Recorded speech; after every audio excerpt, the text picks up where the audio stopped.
Hello everybody and welcome back to Kerbal Space Program, where we are getting ready to set up our first attempt at a colony on Duna. Although, we're not actually going to Duna yet. We're going to the moon, and we're starting there, where it's a little closer, and we'll learn a few lessons, I'm sure. So we're going to be sending this, our colony seed craft, over there, and I have attached on here a survey scanner, which I don't know if this can survey... Well, it may not be able to survey Keythane. This EL survey station is considered a survey station and a workshop. So we've got that on here. The survey scanner may or may not be necessary. I don't know. We will find out. If it's not necessary, we can save the weight on later flights. But it should be fine for this one. So let's check here. 1.81, that's pretty solid. In fact, that's a little too solid. Let's put this down to about 80% thrust and see what that feels like. 1.58, that's pretty close. So let's put it at like 80, 81, 82, somewhere around there. Yeah, 1.6, that looks good. So then this thrust to weight would be 2 once we ditch these. That's pretty decent. And then this up here, this thrust to weight is going to be a lot lower. My question is, how much delta V are we going to have in this? Because this is going to have to land us on the moon. We might want to consider extending this tank. Let's see. Over the moon, this would be stage 1. This is claiming 1,412 delta V. I don't know. This is definitely not enough to go to Duna. This feels like this is maybe a little on the low side. Having extra fuel is not a bad thing. Let's just double this for now. And let's see what our setup here looks like. Yeah, this is definitely lower on the thrust to weight. Let's bring this up to around 87. Close. 88. That's good enough. Okay. Let's go ahead and launch this thing, and we'll see how this goes. We should have no Kerbals in this. I want this to be unmanned. And we do have an unmanned capsule on this, right? Yeah, that's an Octo 2 up there. Okay, so I'm a little concerned about gyroscope. And what about power generation? We don't have any power generation on this. So we should probably bring along with us a couple of... I'm going to bring Gigantors, and we're going to set them down over here for now. That's going to be harvested later and moved to other locations, I'm sure. So that'll be fine. And then I do want to pull this up a little bit, and I want to put a larger gyroscope up here. We also might want to consider a battery.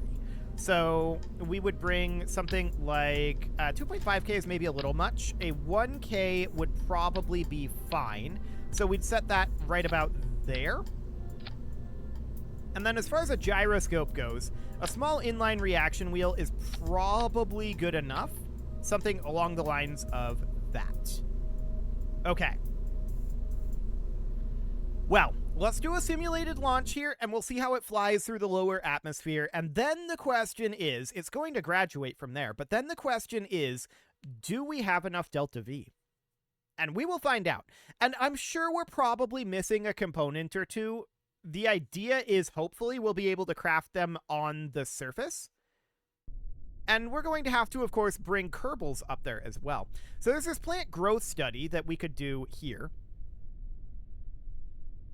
Transmission value is roughly half. Okay.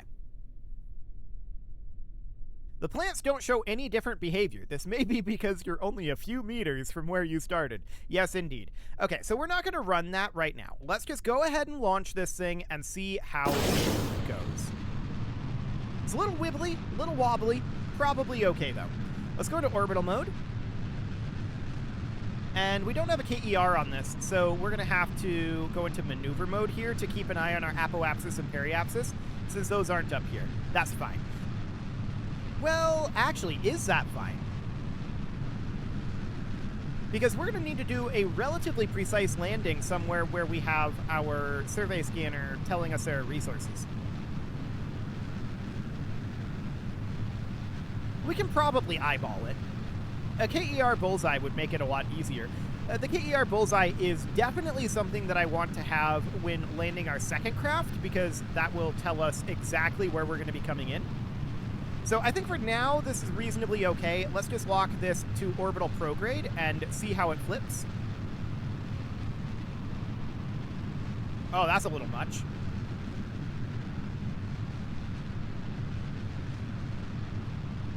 That's a lot much, actually.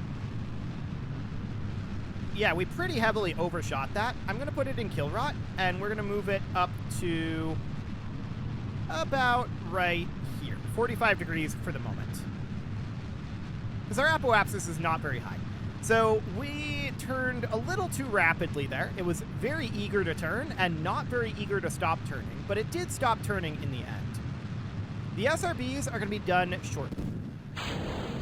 There we go. So the SRBs are done. I'm going to put us back onto orbital prograde now. I'm a little concerned about heat buildup over here, but we're going up pretty quickly. Let's actually go to horizontal velocity up at this time, because we've got plenty of apoapsis height. So this looks good. We just want to get more horizontal.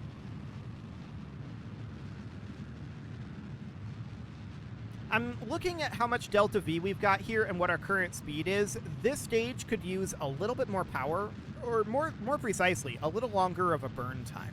Not really more power, but let's go ahead and ditch the fairing now.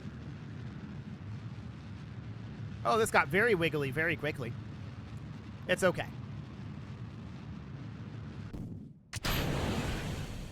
So I think we need to gimbal limit this down to maybe like 5% or so, something along the lines of that. That should solve the problem. So as far as getting ourselves into orbit, I mean, we're basically there right now. So this is probably okay. I'm going to cut our throttle here. We're at 200K on the apoapsis. So let's just go ahead and bring this right on up. And yeah, it'll be like 250 meters per second to get us into orbit here. That looks absolutely A-okay. We'll lock to that node, and we're in space now. We're in vacuum, so let's go ahead and extend these awkwardly placed solar panels. There we go. And we could deploy our survey scanner at this point, too. Okay. So one thing I'm wondering is... show UI. Okay, I don't know what this does. Sure. So that's fine for now. I just wanted to see if this did any scanning, and it doesn't actually seem to. So this guy, of course, does. So we can set our resource. This is ore. This is metal ore. Okay, good to know. And we can turn the overlay on and off. I'm not seeing it right now.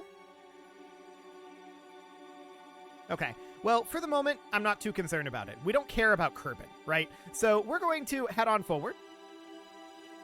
And we're going to do our survey scanner over Moon.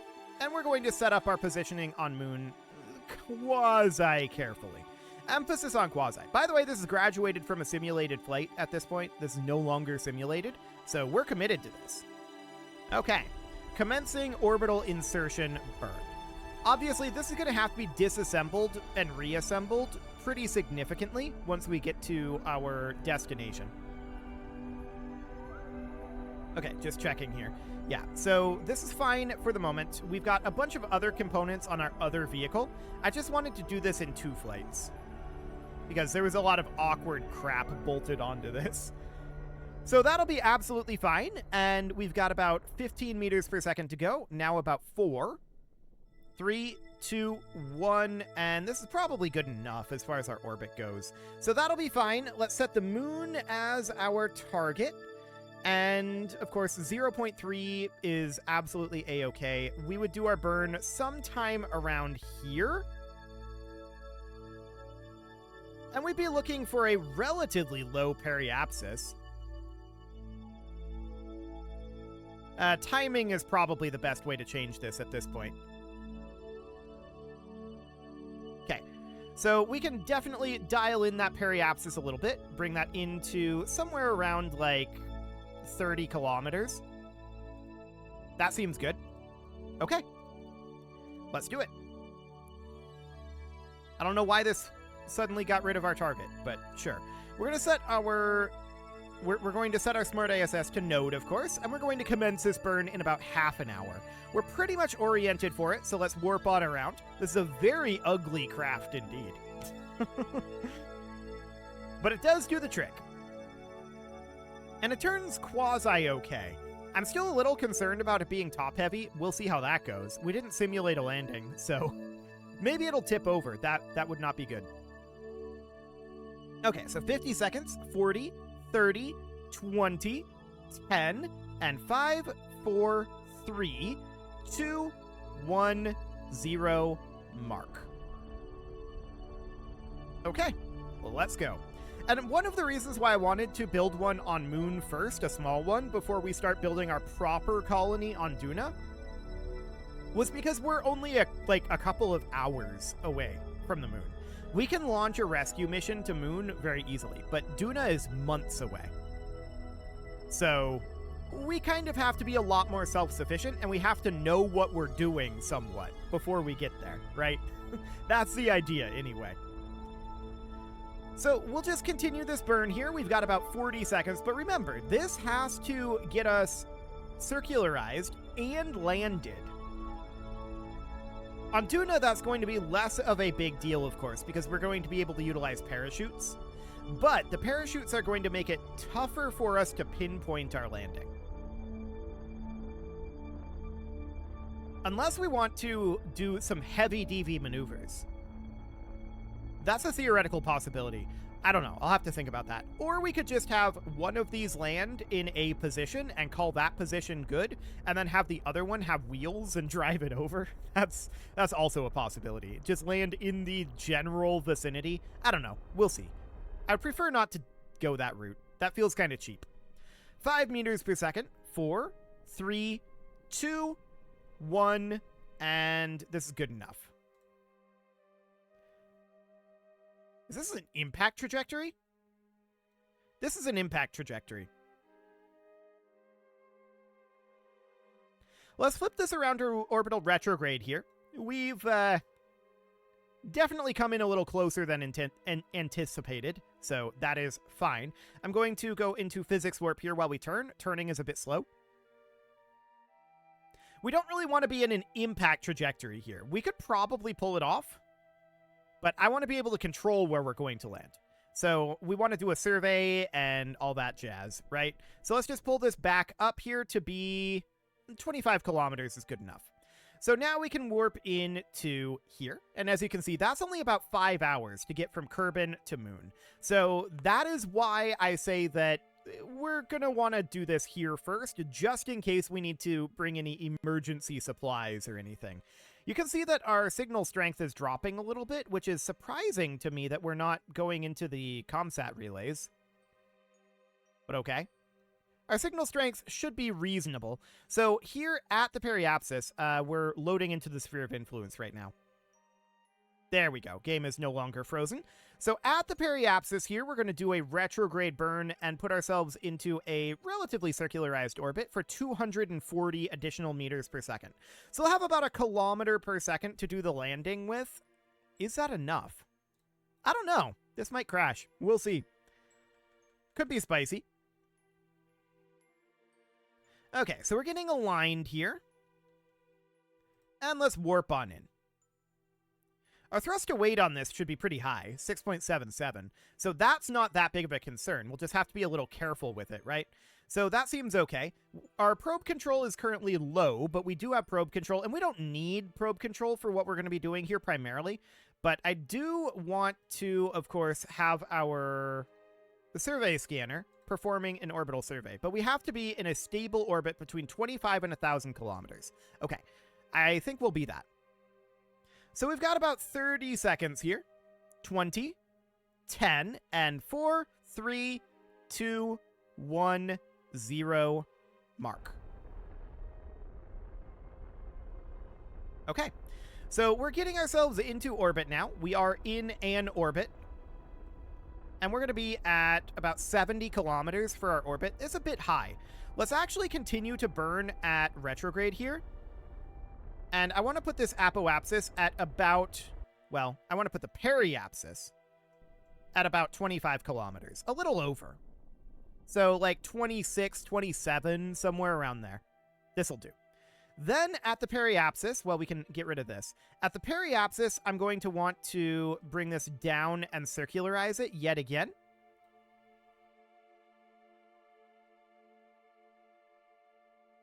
Okay, so something along the lines of this should be fine.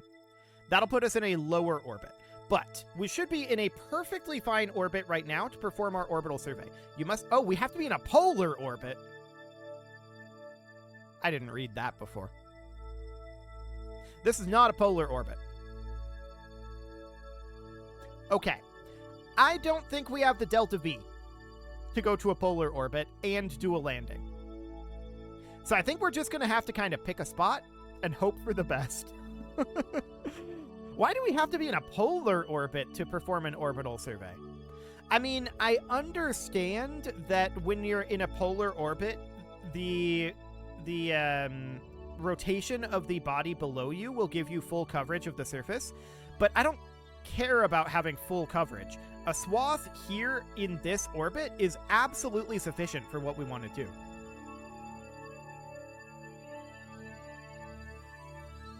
Okay, so I don't think we can actually achieve this at this point. That's understood, and of course, we should probably be over at the node here.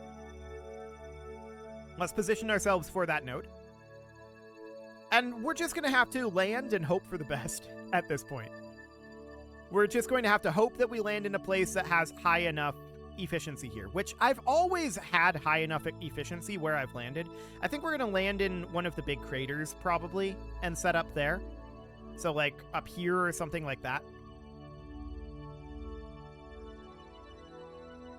We could simulate it and just check to see if our landing site is good enough. That feels kind of cheaty though. I don't really want to do that. I think we'll just YOLO it and see what happens. So 30 seconds, 20, 10, and 4, 3, 2, 1, 0 mark. Now this is a short burn. Okay. 0.3, this is good enough. So we'll just have that be there, and then we need to choose our landing site. I'm thinking up here. So that would mean that we would add a maneuver up here, and we would bring this in, not quite that much. We'd bring this in and bring it up a little bit. So that would end up being something kind of like this, and then we'd be flying directly over the crater here. Bring it back a little bit and have it be something kind of like this, where we're just overshooting the crater. And that should be relatively fine. Let's lock to that node. And I sure hope that we're going to have enough. We won't know until we get the second location landed, because these drills are not in a position that can actually determine the density. So that's understood. This is going to be 128.1 meters per second. We don't have a KER for estimation of a landing burn either. So that's going to be a little spicy too. I'm a little concerned about fuel right now. In fact, I'm fairly concerned about fuel. Let's go ahead and warp forward. And we're going to want to have signal strength as well, but we should have signal strength basically at all times at this point. I'm not too concerned about signal strength. Okay, so we're going to be commencing this burn in about 1 minute, 50 seconds, 40, 30, 20, 10, and 6, 5, 4, 3, 2, 1, 0, mark. Commencing burn.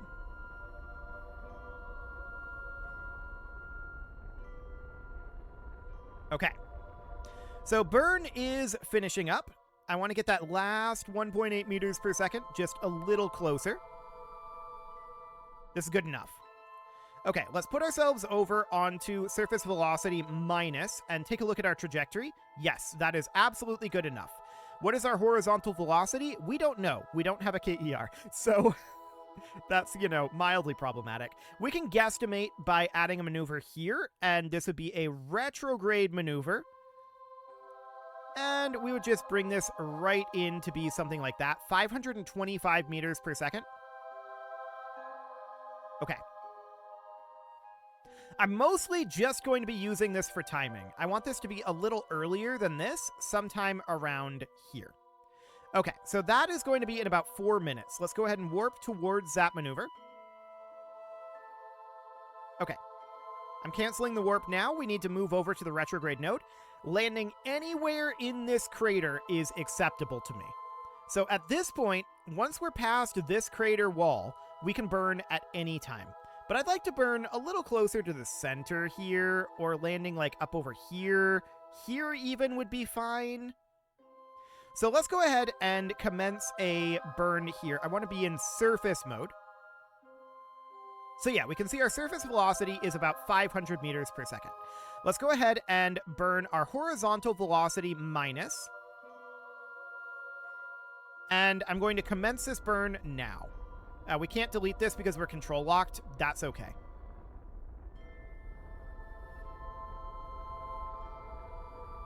We're awkwardly landing on the far side of the moon, but it's okay. Our satellites should give us a connection again eventually. Let's extend our landing legs. I'm keeping an eye on this situation up here.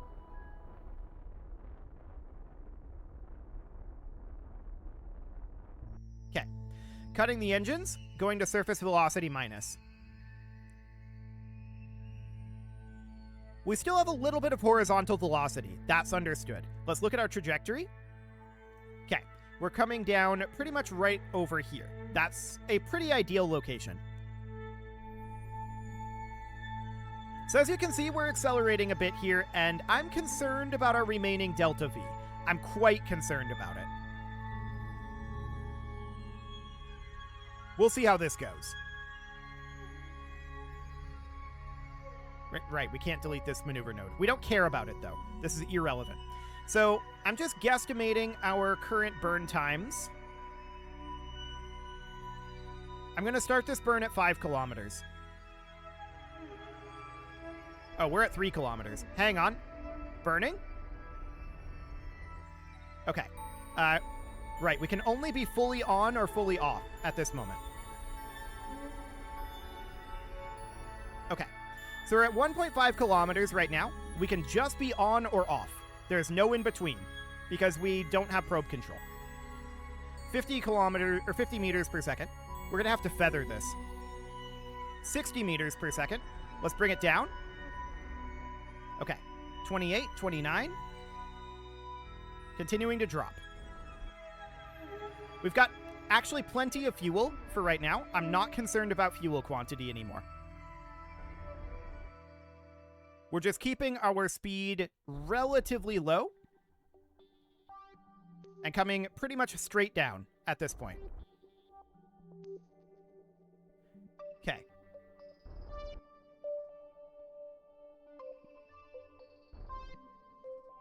Continuing to come down here, keeping our speed relatively low. We do not want to start going up.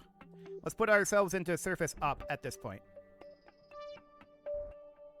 I wish we had probe control. That would be awfully nice. We're just going to continue to gently feather this.